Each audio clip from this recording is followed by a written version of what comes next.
Right, it's going to give it a minute for folks to join from the waiting room.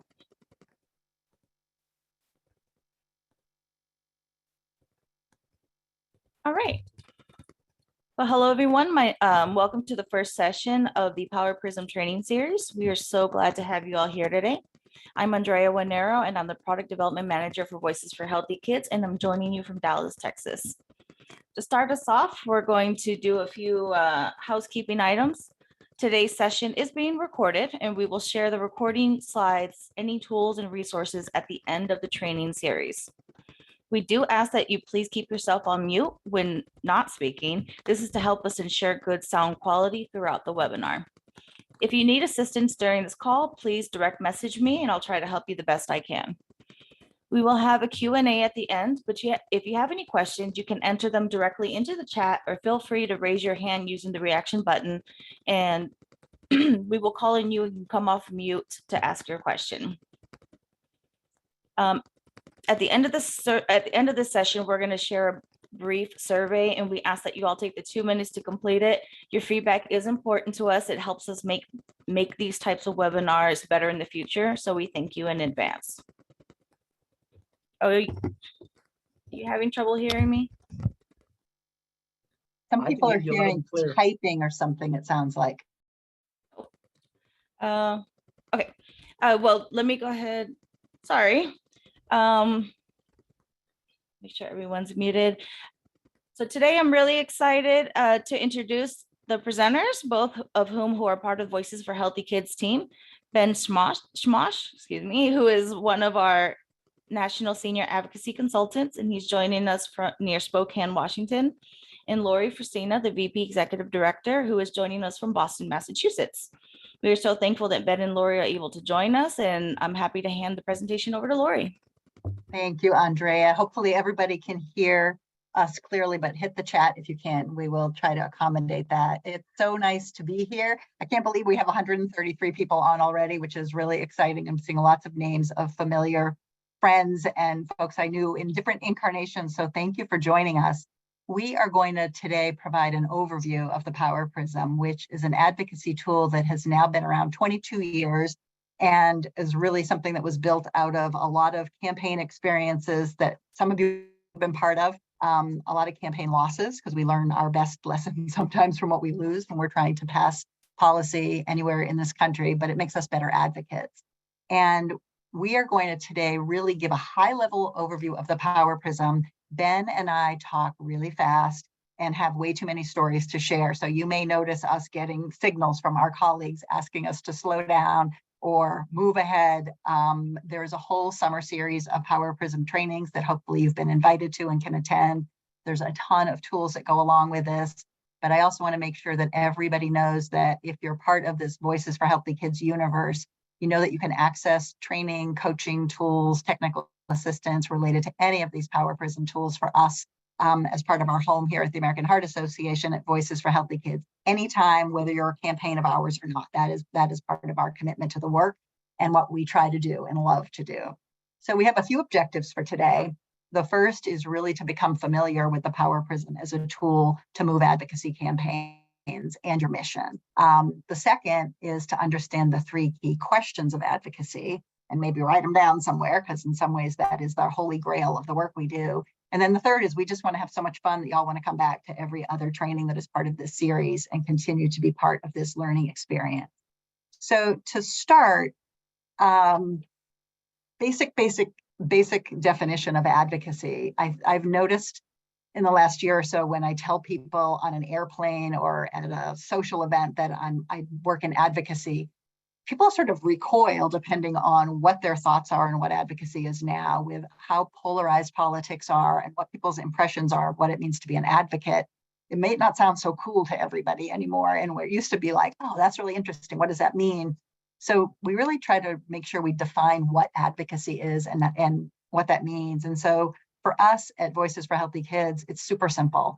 It's really just the application of pressure and influence on the people and institutions that have the power to give you what you want. And I love this image of the child with a puppy. So any of you who have had a child in your household who lobbied you to get a pet, or any of you who remember being that child who desperately wanted that pet or that toy or that experience. We know almost pre-verbally what the adults in our household have the power to give us and how to communicate with each of them slightly differently based on their own self-interest. So a kid may have two adults living in their household, but they know one might be a softer touch and one might require promises around something else, better grades, I'll take the dog out for a walk, I'll do all these sorts of things. We know very early on who has the power to give us what we want and how to talk to them. Yet sometimes when we become advocates, we forget all of that and we think that this is all about, I'm just a bill and I got to pass things in a certain way. Advocacy is really just this. And it's something that if you can demystify it for folks and bring it to this level, the best thing is we can all see ourselves as advocates and we can all recall times when we ourselves have been advocates. And so that is incredibly central to what we do. So if you can flip to the next slide, Andrea. Like I mentioned, the Power Prism has been around 22 years. Probably the biggest change in our approach in using this as we've adapted and worked with all of you is really centering community and centering in the work of advocacy that we do, what it means to be centering equity, not just in the policies that we're hoping to pass and support, but in the practices that we have as advocates working across communities with communities. And I love this saying from the disabilities rights movement, and we try to keep it in our mind, and it's really straightforward. Nothing about us without us is for us. And I love this when we're getting all excited and our team about a certain policy and doing this, that, and other thing, being able to remind ourselves to engage and check in with the folks who we think this is being done on behalf of, because sometimes we think we know, and making sure that they are central to choosing that decision, having their own aspirations and challenges be centered in that, and being able to be actively engaged as full partners throughout the process of policy passage, not just in a coalition photo op, not just at the end of the day as a recipient, but from policy selection to campaign planning to implementation to execution to really evaluating at the end, and then the circle starts over again. So we are really working hard to make sure we're centering equity. I love this saying. I know there are different versions of it, but that is my favorite. I am going to now pass it over to my colleague, Ben, who's going to give you the secret sauce. So get your pen, because this is, I think, probably one of the most important things we will cover in our time with you today. All right, all excited for the 3 key questions, and ask that you take a moment and open up your chat function. So shake your mouse a little over, click on the chat, and then make sure it says everyone and start typing. Even though it will kind of see your name, type your name and the location you're in. So the state, you can put the city, and then the 3 key questions, go ahead to the next slide, Andrea, is what do you want? Why do you want it? And then who can give it to you? Thank you all, you're rocking it right now. Everyone that's dropping it in there, it's hard to keep up, and that's exactly what we want. So I see Emily and Katie and Yui and Dr. Yvonne Green and Angela and Sarah and Julia, Phillip, Logan. All right, good. So what do you want? So let me give you an example of this. When I was a government relations director lobbyist in the state of Nevada, I've got 3 little kids, and this is about 5 years ago. E-cigarettes are just blasting into completely taking over the whole state. We had this massive reduction in tobacco use. We'd got it down from 28% down to like 6.8% in Clark County, Nevada, which is 2.2 million people. And then e-cigarettes are introduced in 2008, 2009, 2010, and this explosion starts happening. Now we're back up in the 20s, almost up to where it was before. We wanted to change. So what did we want to do? We wanted to reduce tobacco usage amongst all people, but specifically young people that were being targeted. Why did we want it? Because we knew that tobacco, especially tobacco addiction, all the problems that come with it. And then who had the power to give this to you? What decision makers would have the power to make that change? So now, using the chat again, what do you want? Just one thing, and it could be directly related to your job right now, and that's why you're here for the Power Prism 101. We're not going to go super deep today with this. Just as a precursor, I'm going to say this about 15 times on this call. July 25th, which is 1 week from today, there's a deep dive into decision maker advocacy and power mapping. But what do you want in your work, in your life? Drop it in the chat again. So well-compensated early childhood teacher investment. So ECE funding is what we call that in the world. So high quality childcare, delicious food for all, poverty eradication, county investment in SNAP initiatives, a healthy environment, high levels of food security, health equity. Why do you want it? So this could be data, or this could be people. Like, so this can be that human heartbeat of an individual. I want my children, I want my community to be able to have access to food, because I know if they have access to food, that not only will fill their bellies, but it'll create that sense of security that will allow us to have better community together. What else? No child should go hungry. All right, so you're going to hear me really focus in. And when Lori says the secret sauce, remember, Lori co-created this Power Prism. So this is like a child to her as you hear her talk about this passionately. A little side note is, as a government relations director who felt like I was having a little bit of success, even though I knew very little of what I was doing. I was a former school teacher. I did not come to the advocacy and lobbying space from a background of education. I came because I was really passionate, and somebody believed in me and took a chance hiring me to be a lobbyist. And we're going to talk a lot about that today.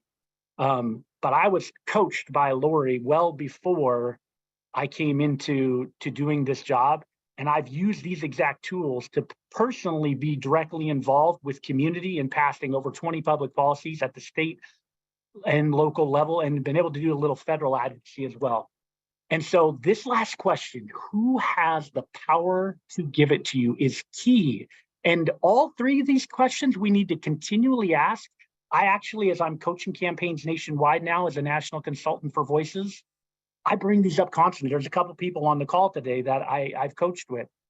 Who has the power to give you what you want? So when we talk about, yep, Brian just said city councils, state legislatures, sometimes individual, like a school superintendent sometimes has the power to make a decision and implement. So it could be that our legislature and governor, yeah.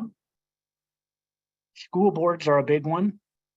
County boards of supervisors. See, we got some pros on here, people that have done this work. So we're going to have an interactive call. Keep using this chat as we continue to go through these steps, because the people that have the power to give this to you, you go through and you meet with your coalitions and you talk of all these strategies, these things. One of the things, the best practice strategy, kind of like as a runner, promise Lori I was going to use all my fitness analogies today. As a runner, I coach high school running right now as well. And one of the things we always tell your kids is we got to warm up and do the basics. If you don't train your hips and your hip flexors, you're going to get tight. And all this grind running you're doing, if you don't do the basic maintenance, you're not going to get to being better and faster. You got to run slow to run fast. You got to slow down and do your mechanics. Who has the power to give it to you should come up in every single coalition meeting. Is the things we're planning on doing getting us closer and influencing the people that have the power to give this to us? That is going to be a key question. Next slide, Andrea. And for that, I'm going to pass it back to the creator of the Power Prism to give us a dive into how this came to be and the kind of different circle of all the buttons that we push to get close to those people that have the power to give it to us. And then later, we'll jump into how we can activate the community, the people that truly are the heartbeat of why we do this. Back to you, Lori. Thanks, Ben. I'm going to share a mistake that is probably what led to part of the three key questions feeling so important. And it's one that I think might resonate for a lot of you, because lots of us in our jobs are prioritizing the needs of our volunteers or funders or bosses or boards of directors. And many, many years ago, when I was in Massachusetts as a grassroots person for the American Cancer Society, my biggest focus was keeping my volunteers happy. And I spent a lot of time in Western Massachusetts with the volunteers in a particular state Senate district because they wanted to do advocacy. They wanted to come out. They wanted us to spend time with them and with the lawmaker and do these events. And while that was great, and they were very happy, I should have been in Eastern Massachusetts, in Chelsea, Massachusetts, where the Senate President, Tom Birmingham, lived, and finding grassroots advocates who cared about this issue instead of being in Western Mass, because Tom Birmingham had all the power over the budget for tobacco control at that time. And we were getting gutted year after year after year, but I wasn't paying attention to who had the power to give us what we wanted. And until I was able to shift and find good things for those volunteers who already were in a favorable legislative district, they could do other things, and really digging down and making relationships in Chelsea, where the Senate President was, I was probably wasting a lot of time. And though I thought I was supporting the mission of the Cancer Society at that point in time, because our volunteers were happy, I wasn't really advancing the mission of the American Cancer Society because I was keeping things the same as an advocate. Now, to be able to ask myself these questions, it really allows us and gives us permission to shift and do what we need to do, where we need to do it, when we need to do it, because this is how it happens, and try to communicate that out to folks. So I'm going to ask Andrea, if you can go to the next slide. Some of you who've been doing this for a while have seen multiple images of the Power Prism over the years. This is our current design. I would encourage you to imagine the work that you're doing as change agents and as campaign folks, literally through a prism, that you're looking kind of through this rainbow when you're doing your work, and trying to ask yourself at every step of the way, could we build more power for our mission, for our campaign, if we were to stop and activate any or all of these 6 power tools? And the reality is, campaigns to change something, to change policy, take a lot of time generally.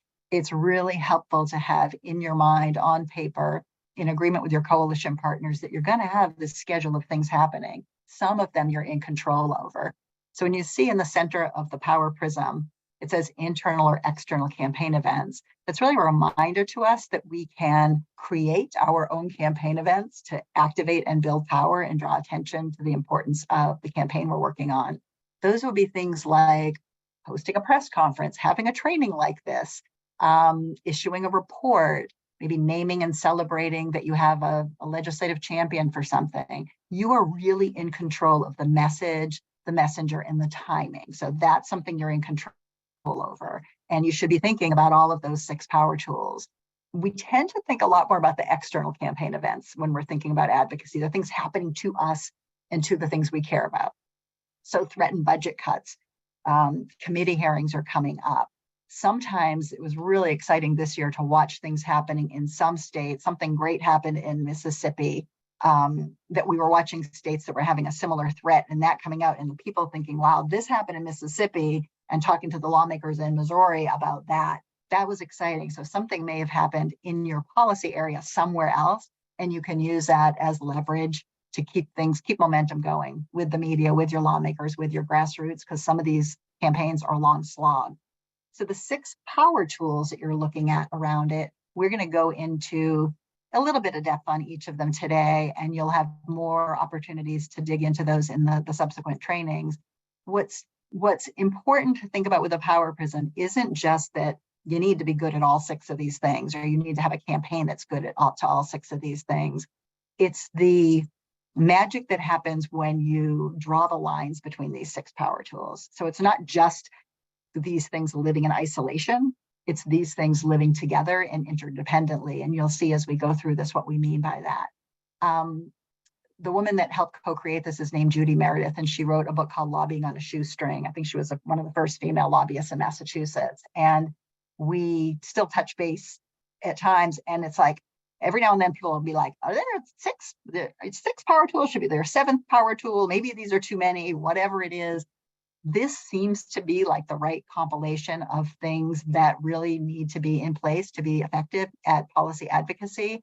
And I have seen campaigns, been part of campaigns that are pristinely perfect, amazing, excellent at all 6 of them, and they lose gigantically. I have very rarely seen a campaign win that wasn't doing something on all of these.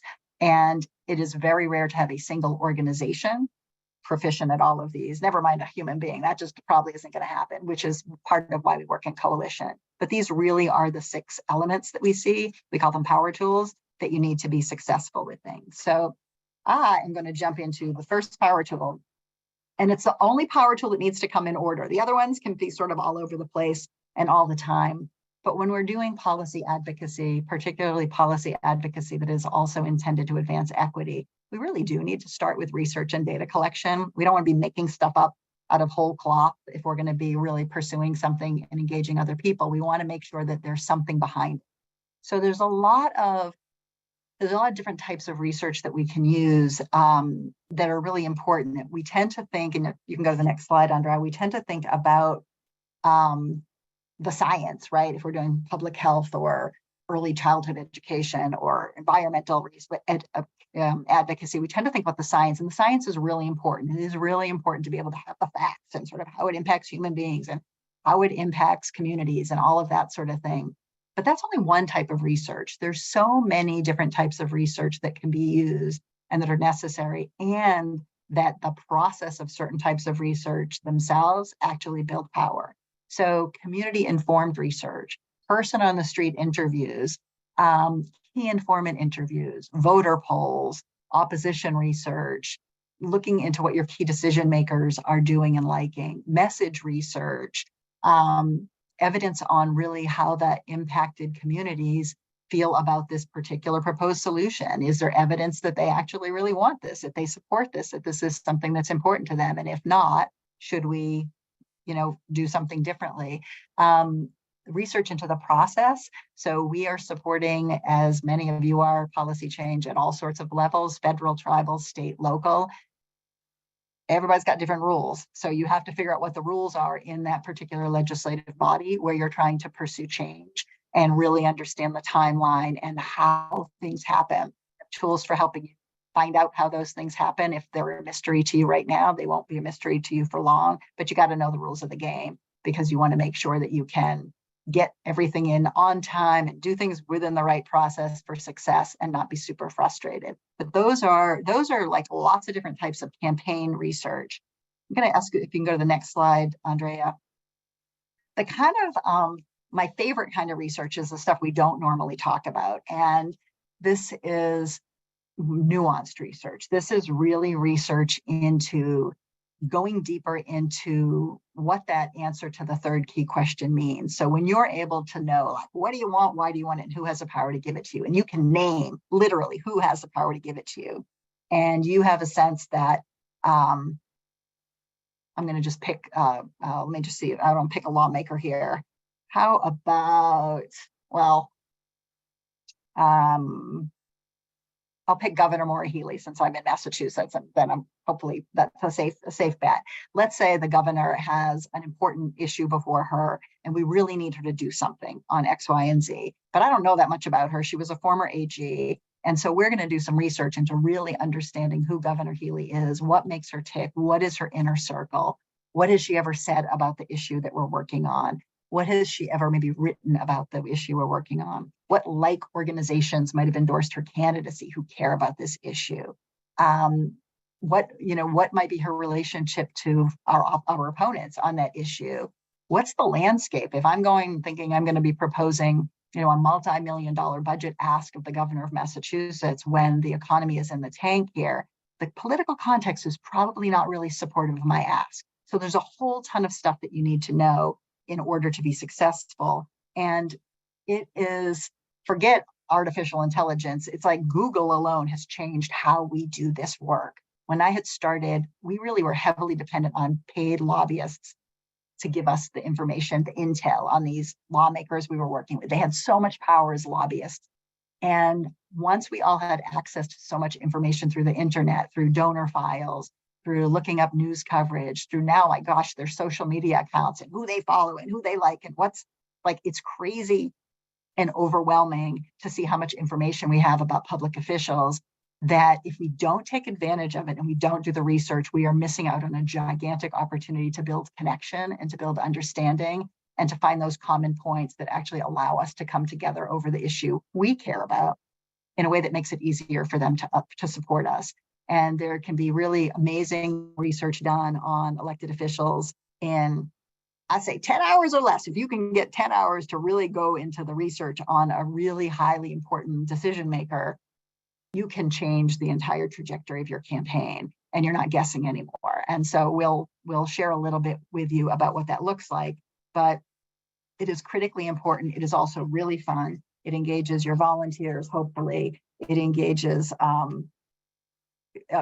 grassroots folks that you can train. It engages your lobbyists, it engages coalition partners, but that nuanced research and really understanding that political landscape is something that we're not always trained to do. And when we figure it out, sometimes it's intuitively, but there's great ways of doing it together at the start of your campaign that sort of make that answer to number 3 move fast. And so when I was looking at the chat populate, and there were a lot of folks in answering number 3, the responses were awesome. If you're putting like town meeting or voters and it's a ballot initiative, absolutely.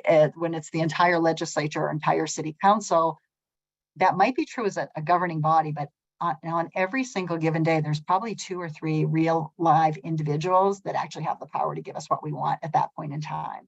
A bill is filed, the committee, the committee assignments, what it goes to, that person who makes those assignments has a lot of power. When that committee has a hearing, the chairs and the vice chairs have a lot of power. When it moves into another body, those folks have a lot of power. The friends of those key lawmakers have a lot of power and influence. So literally through the whole entire life cycle of policy campaigns, that answer to number 3 can change. And that is a hugely important thing. So you might be focused right now on Governor Healy in Massachusetts, but it's going to be the Senate President Karen Spilka in 3 weeks, and it's going to be somebody else, and it's going to be that. And so that's why it's exciting to kind of stay in connection with your partners, with your coalition folks, with your lobbyists, with each other, and know like, okay, this has changed. And now we need to be focusing our energy over here. So it does change.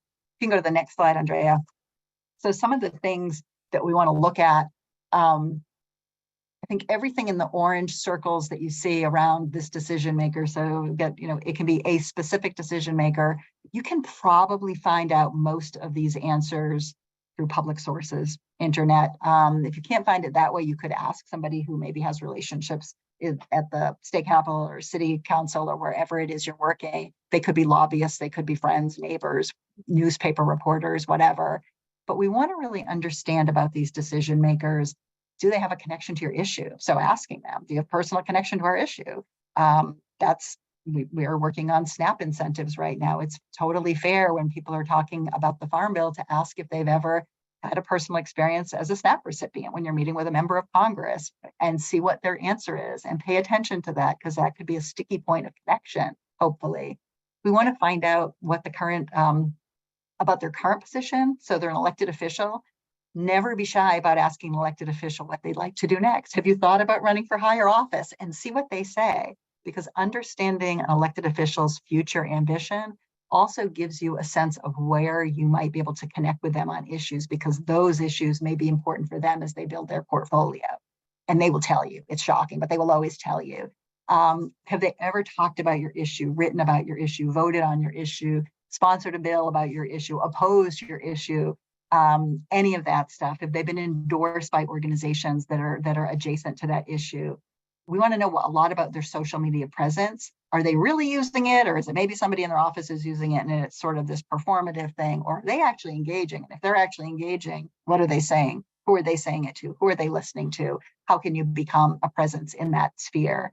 We want to know what motivates their colleagues. This is a little bit trickier, and you really do want to have some direct connections through your own bill sponsor and your champions to find out, like, what are people talking about right now in behind the closed doors in the state Senate? What are really the hot issues? Because at any point in time, there are things happening in every single elected body that are high priority issues. Very rarely are they our issues. Sometimes they are. We think they are. But they're working in this microcosm where they're dealing with their own dramas and their own important things. If we know what they are, again, we can pivot our message and try to be relevant. We can also sometimes say, we're going to pause a little bit because this is huge and they're not going to deal with anything but this right now. And we're going to focus on another part of our power building while they're all dealing with this particular issue. So understanding that is important. Another thing that's really important is understanding as much as you can about their district and their constituents and what their constituents want. So you may know this particular state representative as your champion on the environment, but she's from a district that's biggest issue is around school funding. That's an important thing to know. And you can tell that by looking at local newspapers and media coverage and things like that. You might also realize that there's a water crisis in her neighborhood or something like that. Like there's things that we want to understand. What is she hearing about from her constituents right then, so that you can connect your issue to that and know where the relevance fits in. And one thing we like to ask, and we often do this through volunteers. So if you work with volunteers or grassroots advocates, have them ask some of these questions when they do their first like introductory getting to know you meeting with their own lawmaker. And there's a form we can share with you about those sort of first meetings. Have them ask the lawmaker what their favorite sources are for news and information about whatever the issue is, health, education, environment, whatever, and write it down and pay attention, because the places where we are going now for information about issues are plentiful and often surprising. And it's not like the old days where you'd be going to the Boston Globe in Massachusetts. It's like these blogs are here and this particular Facebook page and blah, blah, blah. I get my information from these places. But if they tell you, then you can really try to track what's happening within that media outlet, but also try to get your stories, your issue, the kind of interesting and controversial pieces of what you're covering covered in that news outlet to influence them. But just ask them and write it down and tell them. And then finally is really knowing what their pet issues are. What do they love? What do they care about? If they could only work on one issue in the whole wide world, what would it be? And listen. So those meetings, and as we're learning about key lawmakers, some of it is, that you can find on the internet. Some of it you're going to find through personal connections and relationships. But finding out all of that informs every single thing you do in the rest of the Power Prism strategies focused on that particular lawmaker, which is incredibly fun and probably a lot easier than I'm making it sound. But we have some really cool tools we can share with you on that. Next slide, Andrea. So the next power tool, and again, the following 5 are not in order, is coalition building and maintenance. And Andrea, why don't you pop up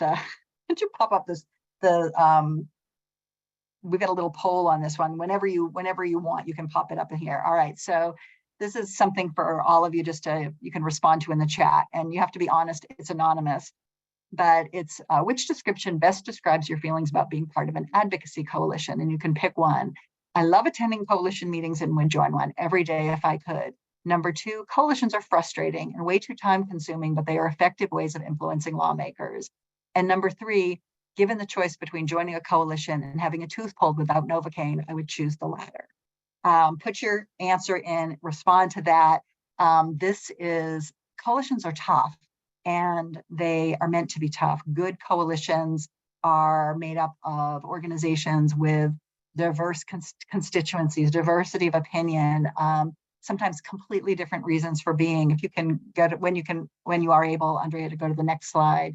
Hey, Lori, can you include, so we got an awesome question, and I just think it'll fit in your answer here, we had a question that said, how do you do advocacy with lobbying? Our grants are prohibited from lobbying. One of the little answers I put in there was, as you build your coalition, you could have organizations that can do lobbying, was one of the things that could be there. So as you're going through coalition building, maybe talk about how some 501c3s might not be able to direct lobby, but they can educate as part of a coalition and then have other lobbying type organizations as part of the coalition, and that's how they could lobby. Can you weave that in a little? You got it. And actually the next slide, Andrea, unless you want to show the poll results. Oh, I do not believe for a minute that only 1% of you think coalitions are just about like the Novocaine one. All right. This is a very coalition friendly group.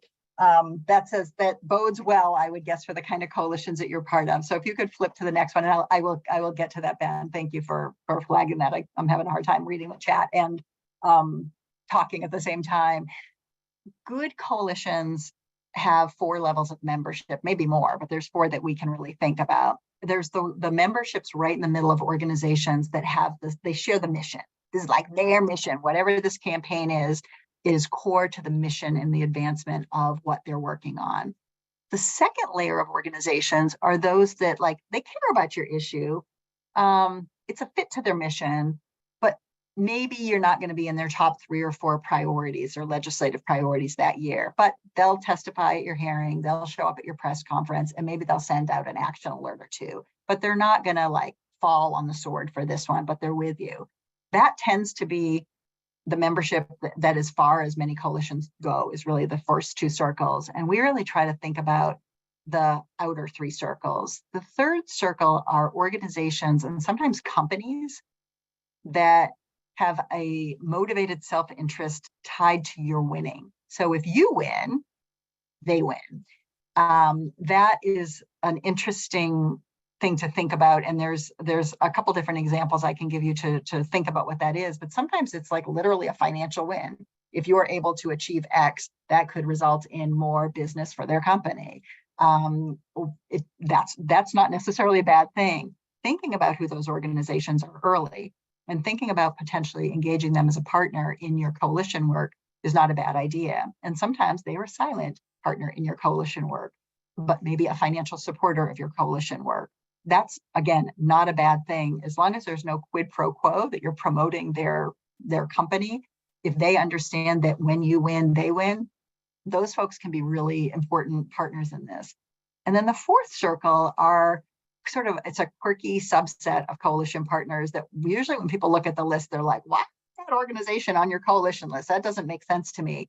It's often because that organization has a direct connection or relevance to a key decision maker. So it might not make sense to you why a particular company or a nonprofit is showing up on a coalition list when their mission has absolutely nothing to do with that mission, but it might be because that nonprofit is deeply important to that decision maker. Somebody did their homework, they figured that out, and they were able to engage with that organization and find a way to get them to support that particular issue. That kind of thing happens, and that is incredibly important. We call them opportunistic recruits because they really are opportunistic. They are really organizations that you're finding and engaging because they have that relationship to the key lawmaker. But again, you have to do your homework first to find that.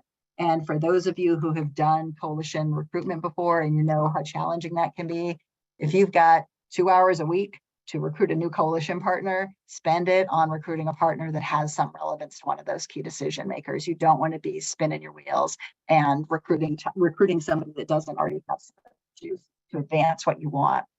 Venice raised an interesting question from the chat, and there are fabulous, really, really savvy people on this call. And I'm not going to call you out, but I know who some of you are who work in coalitions that have a really interesting complement of membership. You have traditional nonprofits, you may have business partners that are in the community.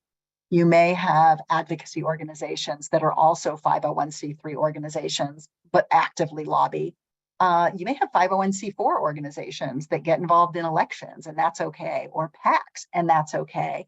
At the other end of the spectrum, you may have government agencies that can't lobby, can't necessarily directly be engaged in your advocacy, but need to be partners with you and strategic partners in some of those coalition tables to make sure that what you're proposing has the right data to tell the story, has an implementation plan that makes sense, and can be evaluated in a way that makes sense within that world. So there's a real spectrum of membership that you want.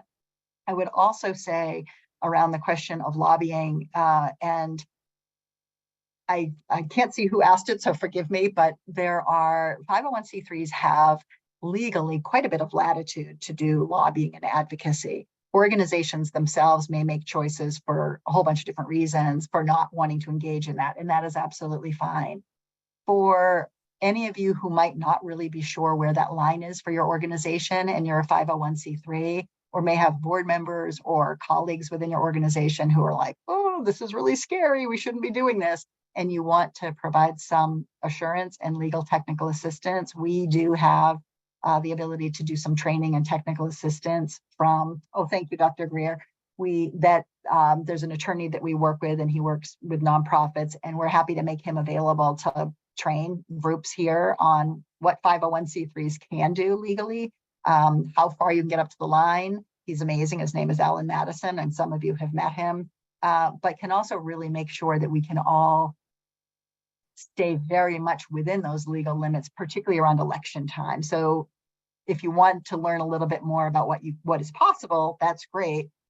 But there's also contextually some organizations make decisions for themselves about what they are not willing to do, and that's a different story. But we get you as close to the line as you want to get legally, and we're happy to do some training. So thank you for putting some folks are popping things in to the chat, and we can absolutely get Alan into our training loop here and have him available more broadly. It's really important, and for all of us who really care about policy advocacy, getting our board members and our partners and our colleagues in other parts of the organization comfortable with this and knowing that y'all can't really do this and that's okay is a huge gift. But when they hear it from a lawyer, they're much more trusting sometimes when they hear it from us. So hopefully that answers that question. And I see that we've got folks who are hoping to get Alan in the queue here. So we will absolutely do that.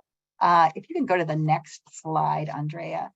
One of the opportunities that comes up that's really been amazing is watching some of the partners that come into coalitions that are themselves or leading coalitions that are either racial justice organizations or different community-based organizations that they're not necessarily doing equity work. It is their community, and partnering with and leading with those communities and having coalitions where that is really involved is important. In terms of health equity, but also political power and making sure that we have all of the tools we need. We want to make sure that our coalitions are geographically inclusive, that we really have a blend of interests. So like I mentioned before, the residents and nonprofits and business folks and more political organizations that maybe get involved in elections and things like that, academia, youth, the faith community in some parts of the country can be an incredibly important ally and advocate. If that has influence on your lawmakers, that matters. And we want to make sure that we're thinking about the coalition serving the coalition members. So another thing that's really changed in the work that I've been lucky to be part of is thinking about, like, today, is this coalition meeting happening? Where is it happening? Is it accessible to everybody? If it's in a place that requires paid parking or mileage because people are going a great distance, or public transportation vouchers or Uber vouchers, are we providing funding and support for transportation for coalition members to get there? Are we providing childcare if we've got folks who come and they require childcare, or translation services or sign language services? Like, really, if we want an inclusive coalition, we need to think about all of those things and not necessarily be holding our coalition meetings between 9 and 5, but really holding them at times where it can be inclusive of people and organizations that we want to have in it. And that has been a big shift. And we're part of several coalitions now and have run several groups now at Voices, where there are members of those groups and committees that get a stipend for participating, because for them, being at that table is not part of their covered salary job or covered time. It's something different. And so we should be able to compensate people for the time and talent and expertise and assets that they're bringing into that campaign. And so sometimes that means coalition members are at the table and getting a stipend for their time to participate. So think about those types of things as you're doing this work and kind of expanding the way you think about coalitions. The next slide covers some of these things, but there's an exercise that we try to do on occasion where we do asset mapping within a coalition, and we'll have coalition partner organizations talk about what they have, what kind of assets they have for advocacy that they can give to this campaign.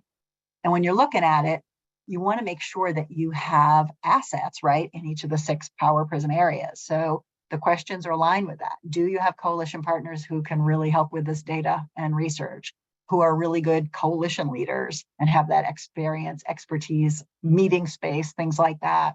Do you have anybody who knows how to raise money and is putting resources into this campaign? Are those organizations there? Is this all in kind? Are there ways of bringing in fundraising talent into that coalition if it's necessary? You absolutely want coalition partners with a grassroots base of advocates in key legislative districts. You absolutely need talent on a coalition, whether it's contracted outside talent or inside staff talent in media advocacy.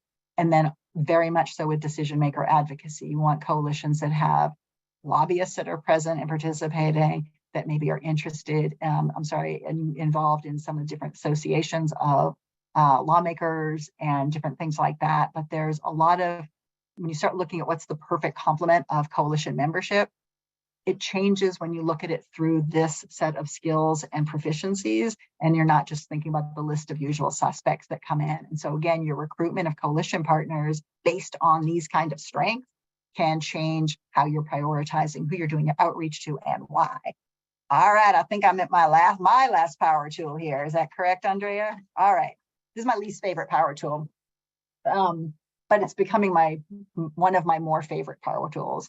Fundraising and development. So if you had recorded the first, 48 minutes or so of this training, you could go through it and redline under things that were like, this would cost a lot of money, this would cost money, this would cost money. I mean, I was talking about things like polls and the lobbyists, but even things like printing up flyers for a meeting that's going to take place after religious services this weekend, or stipends. Like, doing a campaign of any scale requires some resources, including time, your volunteers' time, your staff time. Like, it takes money to do good campaign advocacy.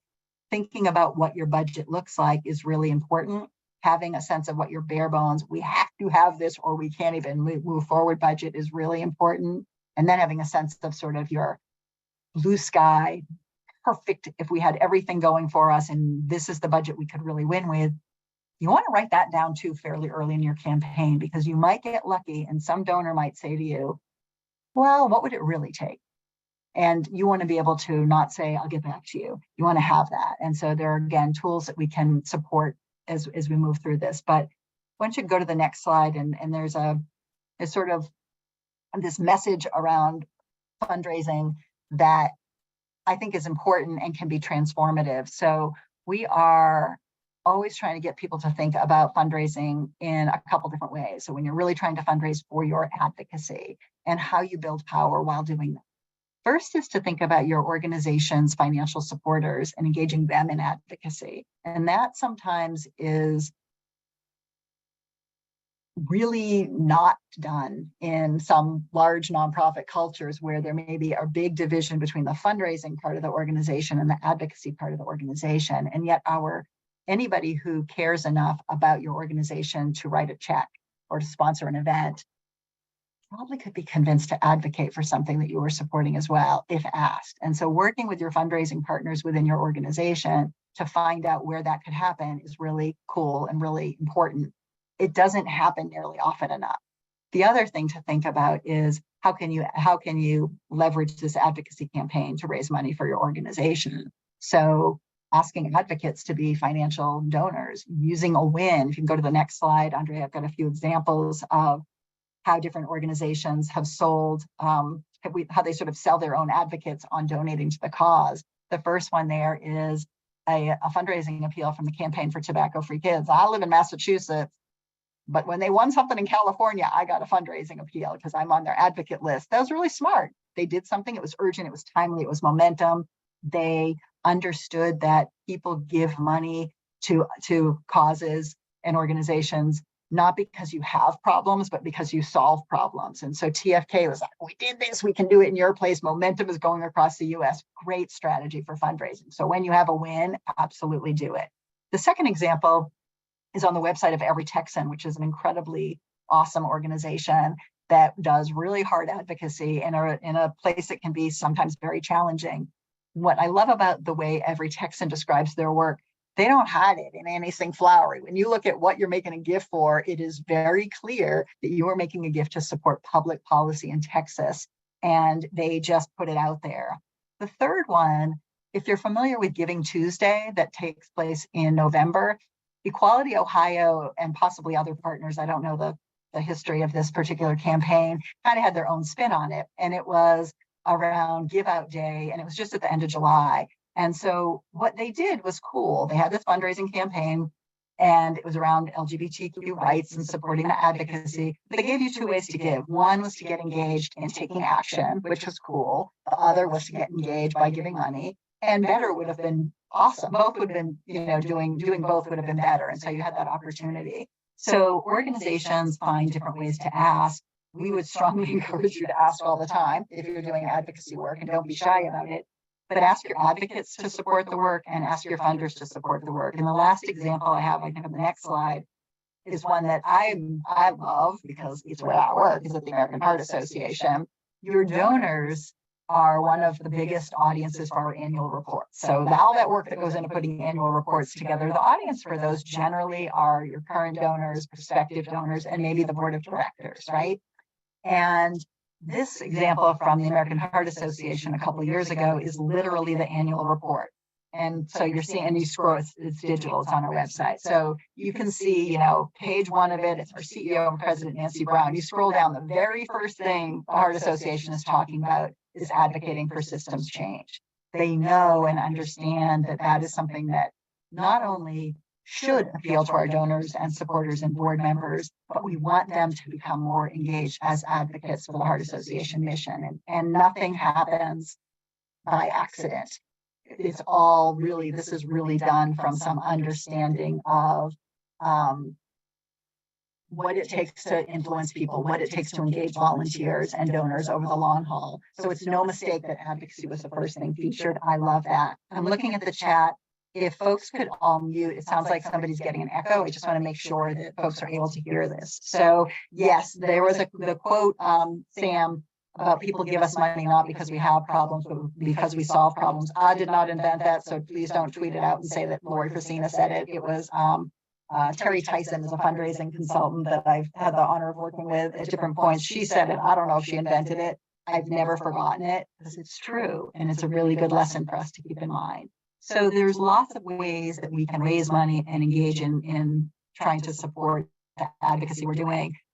We have no problem usually asking for millions of dollars from government. We shouldn't have a hard time asking folks who care about our mission to also support this work, because this work is incredibly important. And even though the fundraising seems mysterious, the more we do of this, the better we're going to be. So I'm going to turn this over to Ben, and hopefully we can get some of these echo issues taken care of.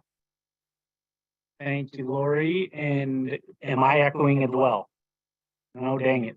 Well, let's just pause for a second. We don't have to rush through this. I tried to take a glance through, and maybe Andrea, but I don't see anybody else off on mute, to be honest with you. So I'm not sure what's causing the echo.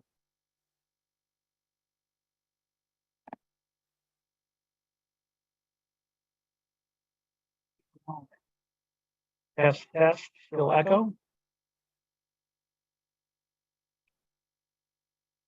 Still an echo? You are echoing. I don't know if Ben sounds to me like I sounded to all of you, but I can hear Ben's echo, so it sounds the same. So maybe it may be a Zoom challenge if no one else is unmuted. Hopefully it's not painful for people to listen to. I'm not sure I know how to fix it.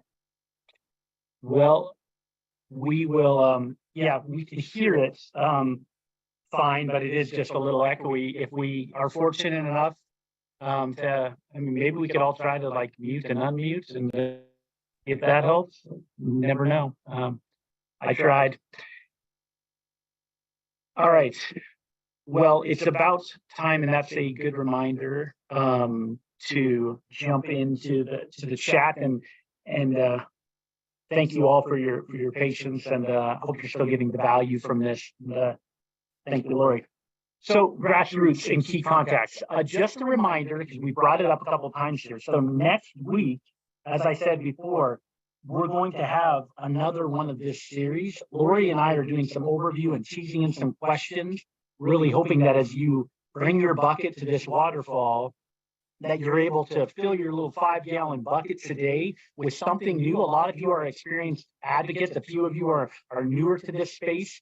These light bulbs that are coming on, you're going to get an email after this where we give you this incredible document that is basically a campaign planning document that has all 6 power tools built into the campaign planning document. And so you'll get that via email from our group, and you'll be able to access that probably via a link is how I'm guessing you'll get that.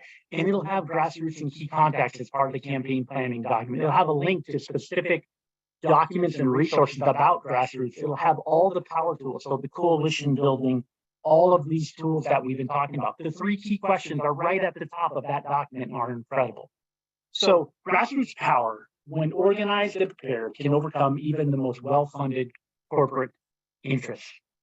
This is going to be probably my favorite part of the training today. Now, maybe the power building, but I got to go quick on that one, is because this is where you get to that close and community connected, the folks that are most impacted by the work that we do. So if we go to the next slide. So this quote from Dolores Huerta: every moment is an organizing opportunity, every person a potential activist, every minute a chance to change the world. Next slide, please.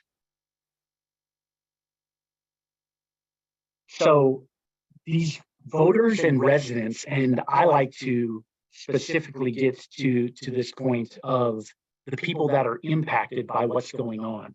So grassroots advocates have a connection to key decision makers because they're constituents.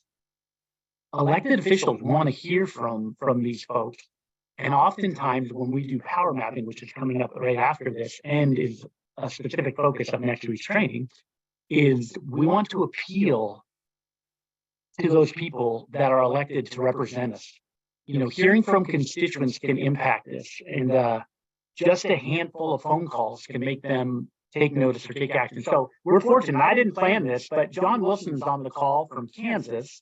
And I worked with John at the Alliance for a Healthier Generation about a decade ago, maybe a little over a decade ago. And John's a former elected official. After his work there, he was an elected official. So John, as we're talking about grassroots, if you could come off mute just for a second, and can you just talk, maybe give us one example of how an authentic, you know, either constituent or grassroots advocate, how this impacted you, and how it changed the work that you were doing as an elected official. And thanks for being willing to let me call on you. Yeah, thanks, Ben, for the opportunity, and shout out to my other Kansas friends on this meeting.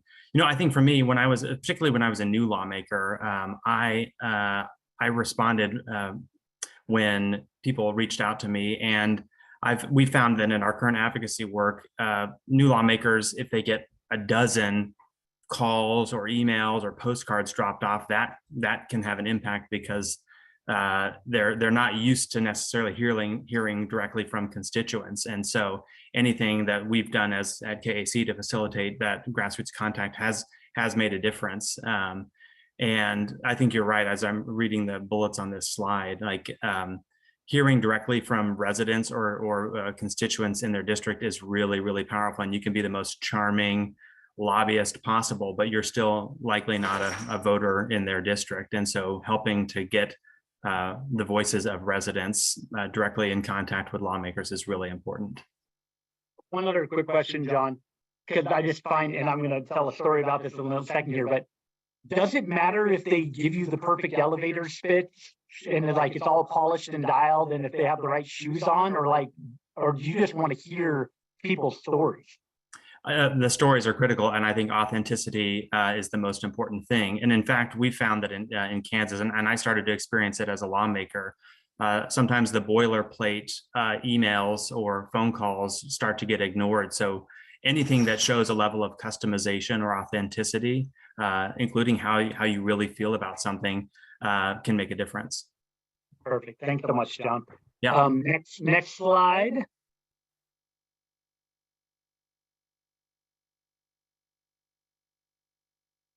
All right.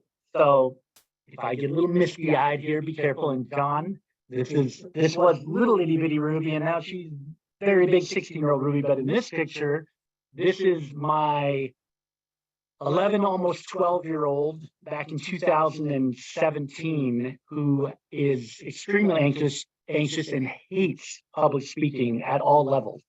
But her daddy, she had heard on all these phone calls and at all these meetings and coming home super passionate with all these statistics about increasing tobacco rates and grandma's doing this and all these different things going through this little girl's heart.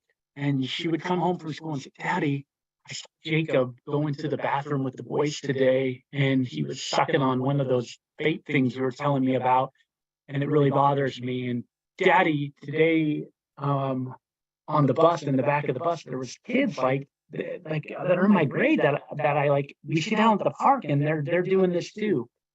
And this little girl who was 12 at the time of our legislative meeting, which was on May 27th, 2017, because that's my anniversary, and I had to go to a meeting.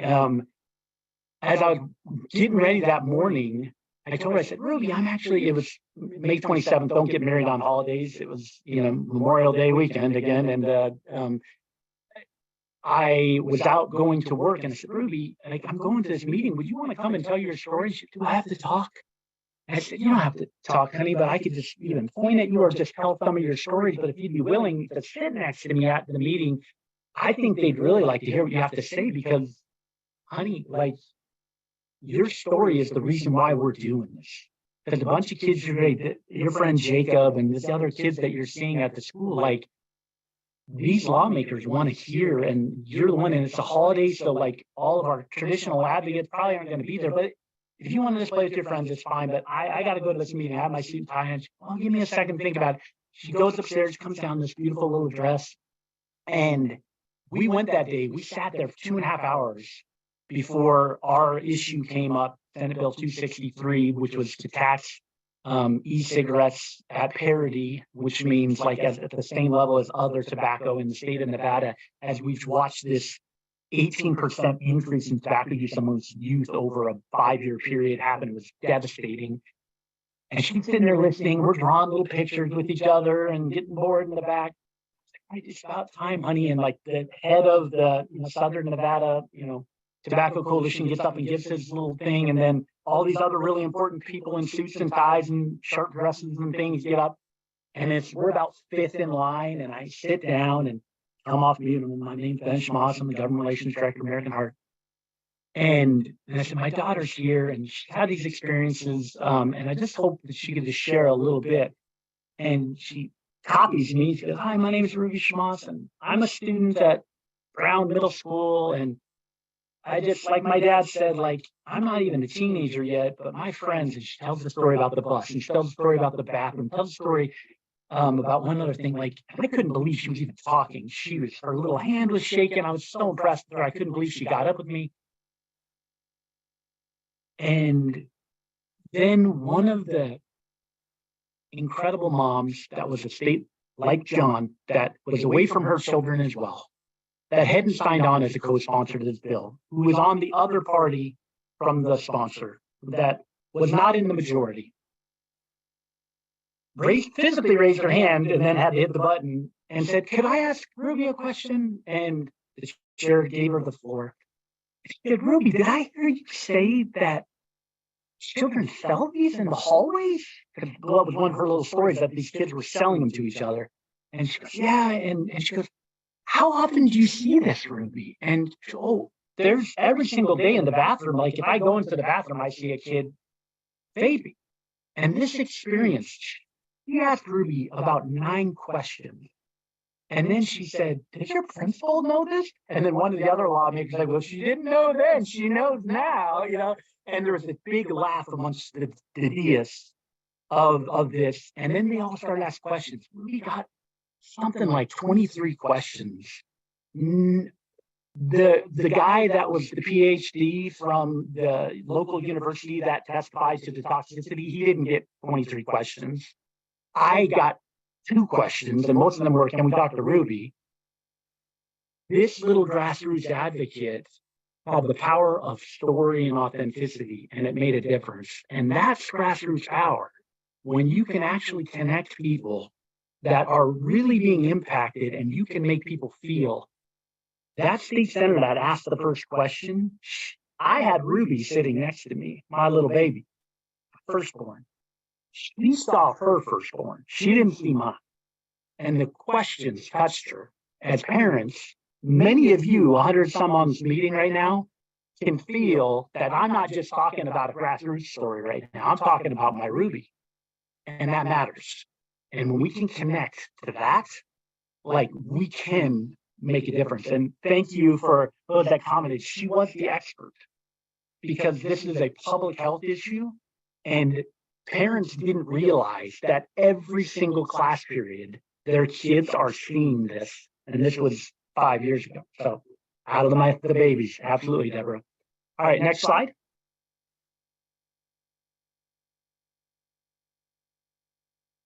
So these are some of the key things, and you guys will get this slide. Don't read every one of them, but like the key legislative districts, when you can say like, you know, young Ruby is from Senator Hardy's district. Senator Hardy, this is one of your constituents, you know, when you can identify gaps and fill those gaps of what do they need? You know, sometimes electeds need political cover to be able to tell a story as well, and you can set them up to do that. And so tap into Our Voices Action Center, talk to your coalition about who they have as advocates, and you guys can prepare upstream to have these advocates ready when the time is right. Next slide. So sometimes we talk about grass tops. For those of you that aren't familiar with the term, a grass top is like you've got advocates, and then a grass top is oftentimes an advocate that might have that direct relationship with someone, or somebody like and I actually have a story about this with one of our groups. I don't know if we'll get to it today, but please come to that training next week to be able to go dive on this. As you see, I'm passionate about this topic, but today is our 101, and I would love to go 401 with you and have my colleagues do so as well. But a grass top is somebody that you've cultivated by researching the key decision makers' interests and affiliations. That research that Lori talked about helps you know who is the grass top, because just because somebody is important to someone doesn't mean they're important to someone else. And if you have a key committee chair, member of the city council that you want to target, you want to know they care what somebody thinks. Next slide. Media advocacy. All right, so when you want to influence those key decision makers, just like with grass tops, not all media outlets are the same to different elected officials, different parties. All right, and so, you know, if you're trying to get the Senate majority leader in the state of Nevada right now, who happens to be a Democrat, you know, getting on Fox News and presenting your case probably isn't going to be your best tool, right? You know, and so those are the things that targeting with media advocacy and making sure that you're targeting the group and getting the LTE in with the people that may be listened to. And Lori talked about earlier, media nowadays is a little different than just these main channels. It can mean a lot of different threads locally, like in Nevada. The Nevada Independent is a little bit more of an independent digital and multimedia organization that gets listened to by different people, but not by all. Next slide. So can we influence the key decision makers to support your issue through media? And how do you do that? Can you get those storytellers from your grassroots that they're going to listen to and get them in the media, and then present them, link and tweet at them from the research you've done, and have people that they listen to tweet out about it, and then set a meeting 48 hours later so they got tweeted about it. It's a story from one of their constituents, and then you've got a meeting with them face to face in 48 hours. That's strategic, and there's a strategic story I'm going to tell you right after this. Next slide. So right here, you see a picture, and on the all the way right, he's kind of cut off with the face mask. This is one of our funded campaigns. Is David Mazer from Penn Environment. Pastor Willie Francois is the person that's actually speaking at this. And this campaign was for them, a get the lead out of schools, and it was a water filling station campaign or a healthy hydration campaign for Philly schools, where they were trying to get appropriations, and they made it relevant, newsworthy. They highlighted the health equity importance of this, and they show how it affected real people, and they showcase specific support to build momentum.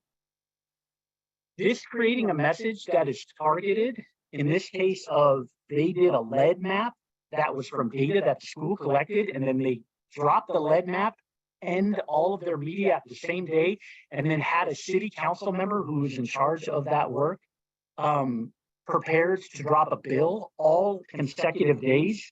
So parents were like, wait a second, what's going on? There's lead in the schools, and we can look at a map and see if our school is affected.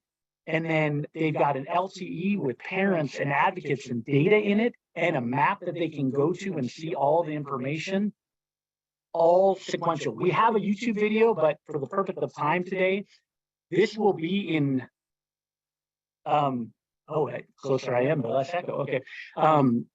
This type of messaging, strategic messaging, will be in future meetings. So we have a meeting on the 25th for decision maker advocacy that's coming up. And then I want to say it's August 2nd, but maybe I think it is August 2nd. The following Tuesday is going to have some of this creating your message, making it newsworthy. And so next slide, pitching along here. This media messenger consideration. For you, I think you're going to remember my Ruby story. I really do. I think you're going to remember it. That's a potential impact story from my campaign that just happened. But from today, I think you could feel it. I feel it every time. And who are the compelling spokespeople and why? It's not always a child, but who's most impacted by this? Are there coalition partners that should be included that are key to getting strength in your campaign? And is there a media angle or a compelling messenger within the district of your decision maker? Next slide. Decision maker advocacy. We've covered this in all the areas here, and we've gone back to this. And the 25th is truly the deep dive into decision maker advocacy. But our number one job as advocates is to make it easy for who? Question number 3, who can give it to you? Make it easy for them to give you what you want. You need an appropriation. Don't just come and ask for money. Know a little bit about where the money's going to need to come from. Know that they need to be able to balance that budget, know the information, and ask them the questions so that you can make it easy and give them the advocates that can make a compelling case. Don't make them do the work for them. Next slide. Leadership committees and chairs, executive branch people, this Indian tribal government leadership. I just worked with a campaign in Washington State. We have 29 federally recognized tribes that we were just able to work with a campaign with the Squamish Foundation. The Squamish Foundation led this work with Washington State Head Start and got $7.5 million as standalone tribal education funds so that they can implement curriculum that aligns with their values and not be told what's to do from the state. But they have a tribal early learning fund now that they can do this work. It's compelling, it's exciting, it's trailblazing, and it didn't just happen. They did years of work of building power and making sure that the right voice was the one. There's a reason the Squamish Foundation was the lead of that campaign and not Washington State Head Start. But they worked together and they were able to get a standalone tribal early learning fund for early education for those 20 federally recognized tribes and beyond. So really compelling work. Next slide. Power mapping. Once again, next week, they're going deeper in this. This is as exciting as it gets in that research. Research isn't just this boring, like sit there and type on the computer. Next slide. If you're going to get these slides, if you want to stop and take a screenshot of this, this is magic. Decision maker target, pathway to influence, campaign asset. So I have a story about this, but because I go on with the story forever, I should tell the whole story. That person, I'm going to loop everything we've talked about. What do you want? Why do you want it? Who can give it to you? Who can give it to you is that target in the middle. The pathway to influence is who you research, and you look at your organization, your family, where you go to church, what schools your kids went to or where you went to college, the assets from your board, who's your board president, who is the person that comes to the coalition meetings, and you do a power map and you find out who's a pathway to influence. So one of our guests on the call today is part of a group that I'm working with. I'm not going to name call because I didn't get permission in advance. We were sitting in a meeting, we did a light power mapping activity, and we were going through, and this is just like a 15-minute version of a 2-hour training. And we're like, all right, so this is decision. I was going through the same thing I was telling you about.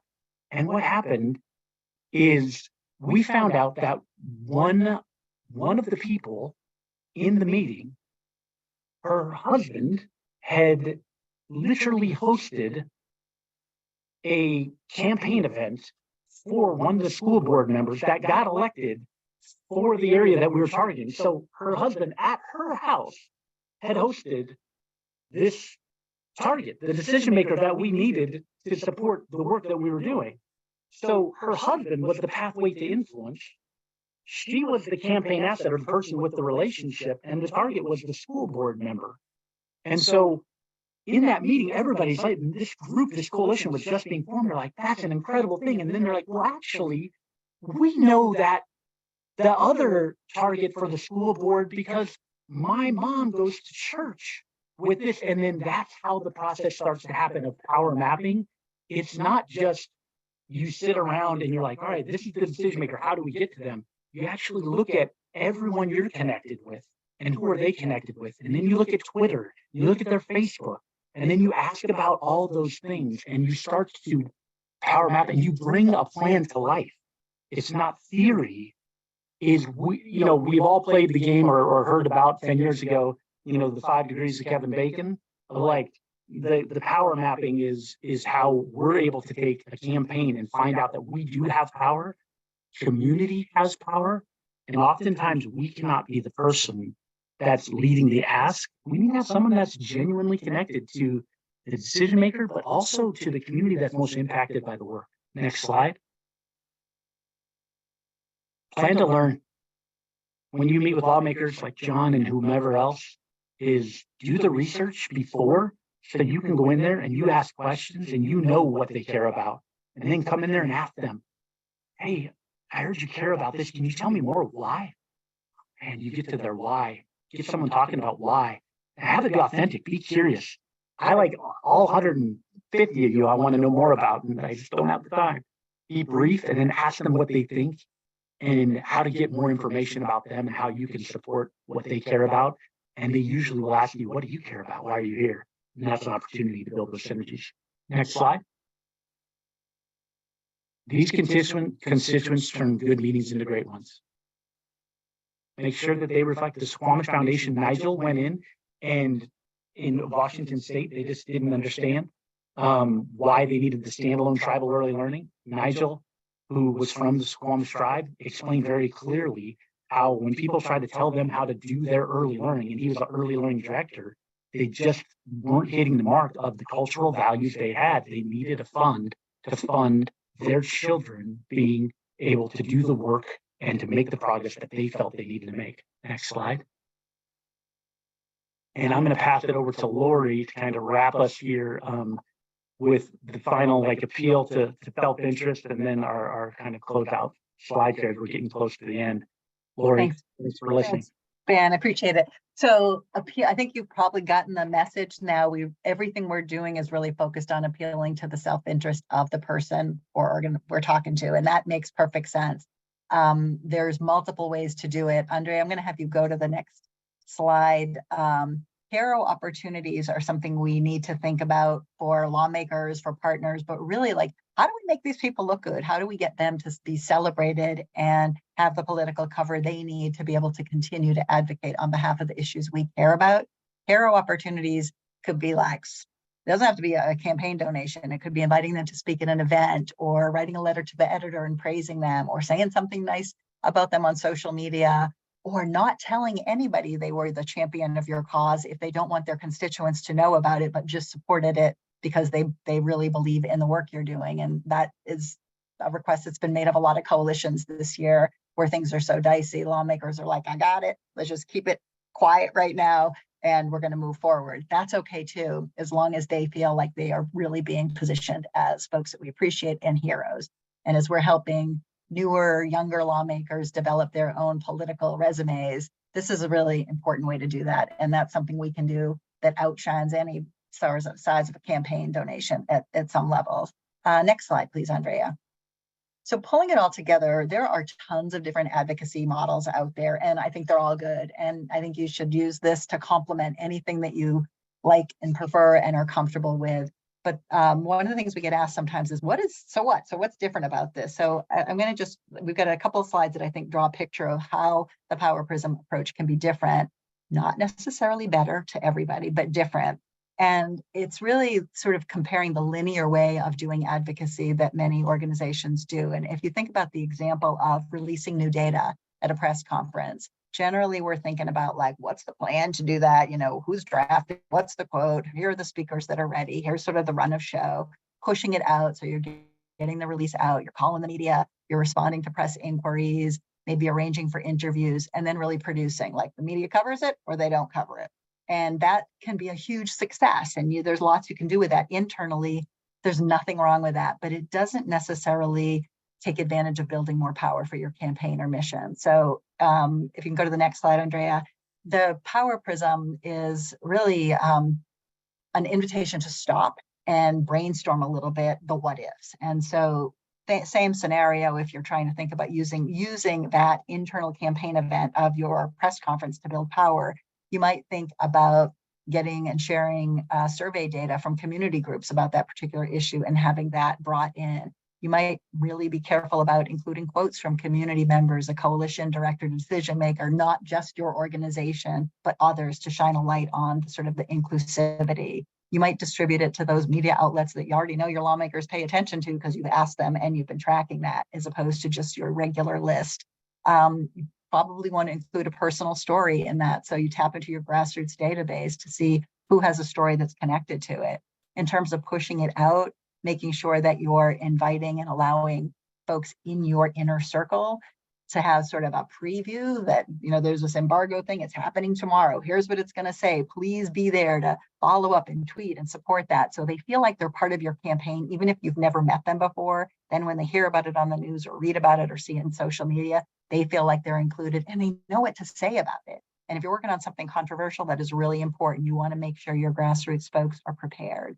And you want to make sure those funders that you have know that this is coming, even if it's just during the push phase. It might not ever get covered, but if your funders know that you're sending this stuff out and trying, that shows them your level of effort, which can be awesome. We definitely want to ask our coalition partners to layer on the media. We want to make sure that if we have people in our area that speak languages other than English, that we're providing content in those languages for those types of media outlets. We want to make sure that we are getting little pieces of this and links to this that can go into newsletters and blog posts and things like that. Because again, it might not get covered, but you've gone to the trouble of creating this press conference. You can make it seem like it happened by a little extra work through your power tools.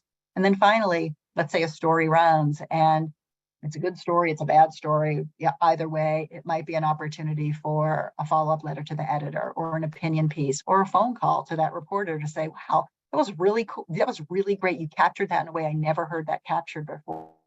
Or as we've sometimes had to do, like, thank you so much. It was so great. This wasn't actually the way this was explained, or that piece of data actually isn't. There's something else we'd like to share. If you write about it again, we would love the opportunity to communicate with you. Most reporters, when they learn that they've used faulty information or old data, really want to correct it quickly. Sending a quick email or like shout out, like, love this story. I do this all the time with reporters. They probably think I'm crazy, but they like it. They like getting it. They like knowing there's a reader on the other side of the stuff they're creating. So shout it out. Think about also pushing it out through your grassroots list to like and to share on their own social media so they feel that they're part of it. That's important. More important is their world, their friends, their Facebook world starts to see they're connected to this, and we start building that momentum in the grassroots way. When we used to be in Massachusetts and something would happen, we killed more fluorescent paper trees than you could ever imagine, copying news articles and hand delivering these fluorescent things to every single lawmaker's office in the state capitol so they could see that this is real, this happened. And it mattered sometimes because they're not seeing everything, but it was an opportunity for us to go to the door, whether we're seeing the receptionist or the lawmaker or staff person saying, we just wanted to make sure you saw this. So it was an opportunity to use that piece of news coverage to connect the lawmaker. And then sometimes it's a great opportunity to request a meeting with a decision maker, even an opposing decision maker, and just say, look, you might have seen this news coverage. We would really love to talk to you about this. We understand we don't have the same point of view, but we'd love to understand more about what you're thinking and share more with you about what we're thinking, which we do not do nearly enough as advocates, talking to people on what we perceive as the other side. And yet it's a really great way to build power and to learn and to listen. So you can see by like brainstorming through those 6 power tools, and we do this all the time, it will become very intuitive to you over time, but you can think about ways you're actually using these tools to build power. So this is, you can go to the next slide, Andrea, and the next one even. We use and have lots of examples for you and tools in how to use the Power Prism as a framework for campaign plans. Andrea is going to put a magical link in the chat that gives you, this is magical, so save this link. You go with the 3 key questions in this link and you're good to go for the rest of your career. But this is our campaign planning template. and it is long. It is exhaustive. It is by design, all of those things. Lots of the questions that we've talked about are embedded in there. More importantly, so are the links to the tools. So please save that, use it. Send us your examples. We always want to make it better. You can work and use the Power Prism to frame out your proposals and campaign budgets for funders all the time. They get that you get it if you use this lingo and language and structure. Think about having your coalition have subcommittees in these areas. Think about having your coalition meeting agendas or your staff meeting agendas cover these 6 areas. Because if you're doing meetings and month after month, nobody's talking about grassroots, you probably know you need to spend more time on grassroots. Definitely train your volunteers and advocates, including seniors, young people, people who speak languages other than English. Make the time to engage people in learning how to have the skills and the tools to build power themselves. And that's where some really incredible things happen. And then evaluations. You want to evaluate your work in these 6 criteria areas just to make sure you're hitting the marks. And again, we've got tons of tools in this. The team at Voices for Healthy Kids is literally built around the Power Prism on purpose. And our job is to be supporting the advocacy work of volunteers of organizations like yours. So let us know how we can help.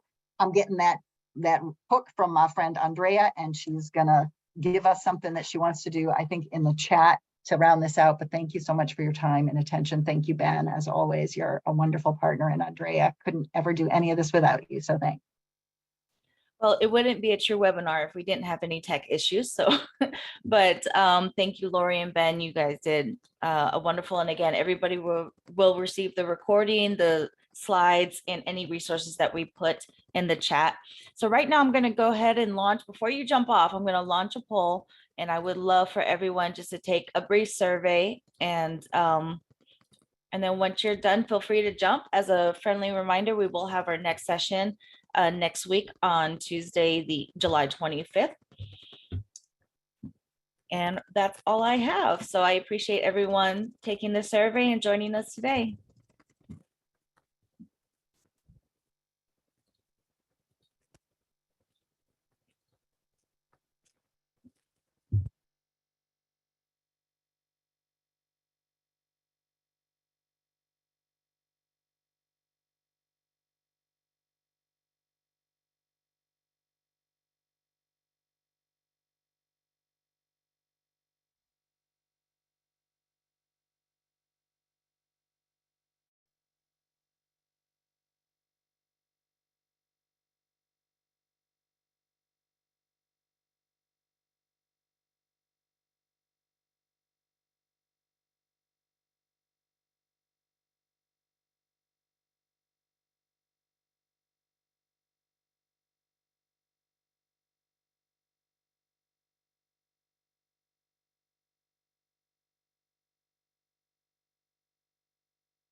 I'm gonna leave it open for about 1 more minute, and then I'm gonna go ahead and close this out.